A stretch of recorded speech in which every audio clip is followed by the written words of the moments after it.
Here we are, a few specimens from the collection here.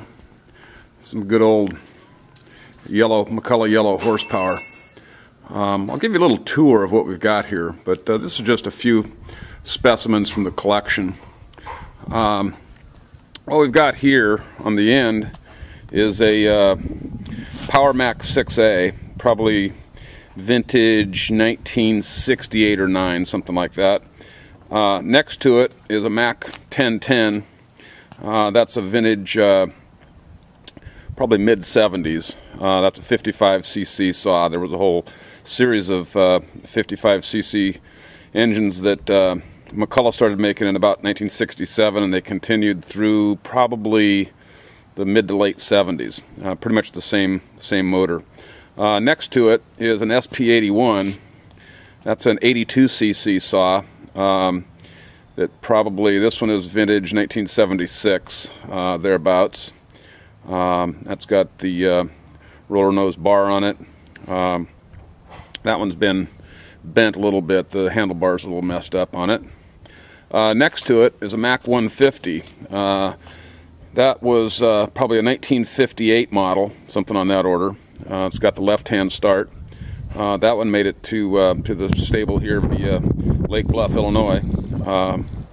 And next to it is the McCulloch 172. This is probably a 1960 or 61 vintage saw. It's an 87cc. It's what they call one of their cart engines. What that means is that the cylinder head will actually, you can take it off. This one has on it a 36-inch McCulloch roller nose bar with a 52 AJ skip tooth full chisel chain on it. Needs to be sharpened up a little bit, but this is actually a bar off another saw that I put on this one just to get this one going. So we'll take a couple of these out to the wood pile and give them a little bit of a workout. They like to stretch their legs every now and then. Yeah, here's a few others that aren't out today. On the end there is a Mac 610. That's actually a 70cc saw, kind of just a little bit bigger motor than the 10 series that you had out there just a moment ago. That's also a 10 series right there. That one right there, the big one, is probably a 1954 vintage. That's a 755 two-man saw. And you can see that the bar for that one goes clear down there to the end. That's about a 7-foot bar on it. And right there is one of my next projects. That's a 430A McCulloch. That's probably 1953 or 4 vintage. I need to get that one going. I haven't done that yet. And then down below here, there's a couple others on the ground that are part saws, but that's pretty much the collection. Okay, we'll give this one a whirl here. This rig, this is 172. This was for the big timber in the Northwest before the environmentalists got started here. So we'll see how this one will crank up. Sometimes these McCullochs are a little hard to start. We'll give her a whirl here. So hold on.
So we need to get the chain sharpened on that one, but that's a pretty good saw actually. That one's hasn't had seen a lot of use for a saw like this. Actually, that was one of the better finds that Miss Kimmy put together on eBay. So anyway, we'll go grab another one.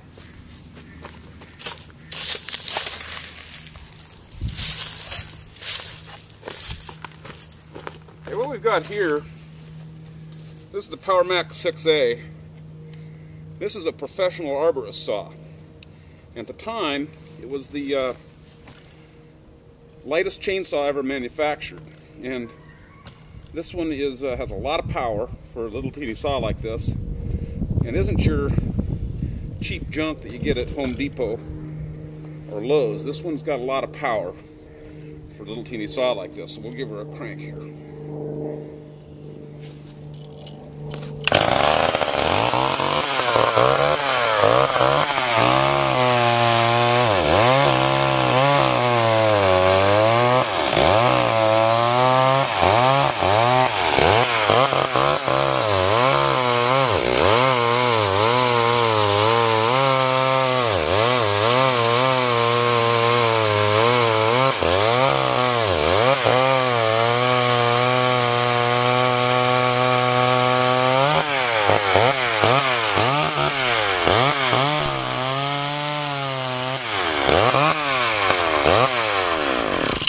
That one's pretty handy for cutting limbs and brush and whatnot.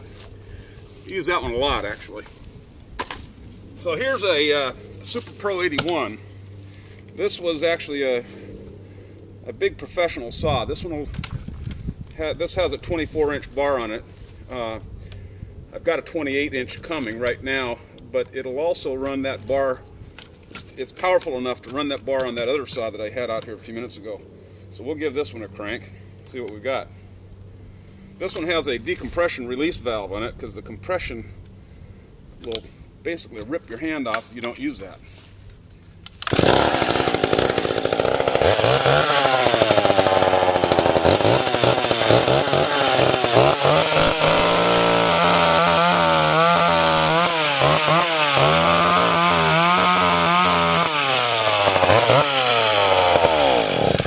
You can tell that one's dull as a fro too.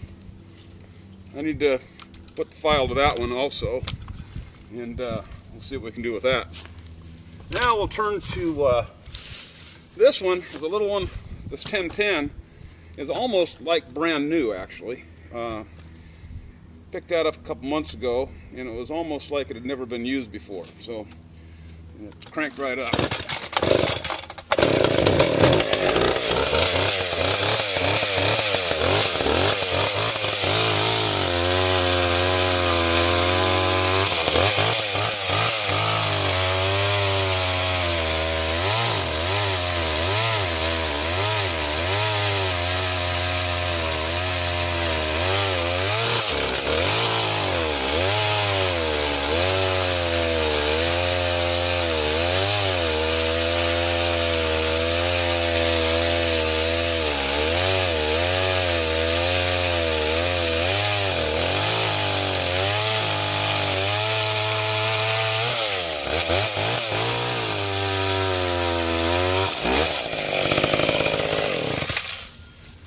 So that's that 1010. That's a pretty sweet little saw right there, actually.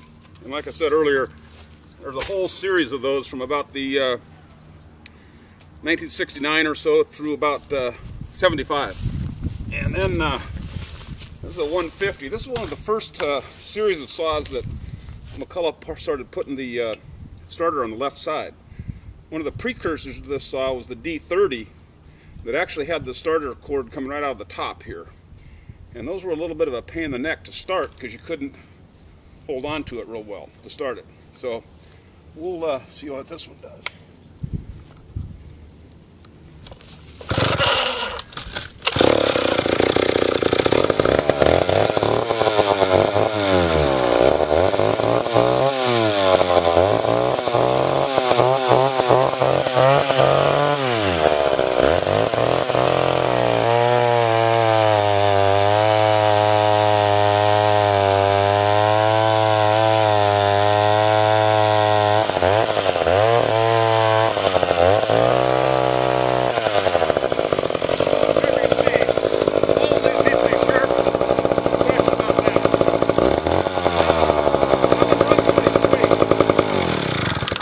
Runs pretty sweet, actually, and it's in pretty doggone good condition. You can tell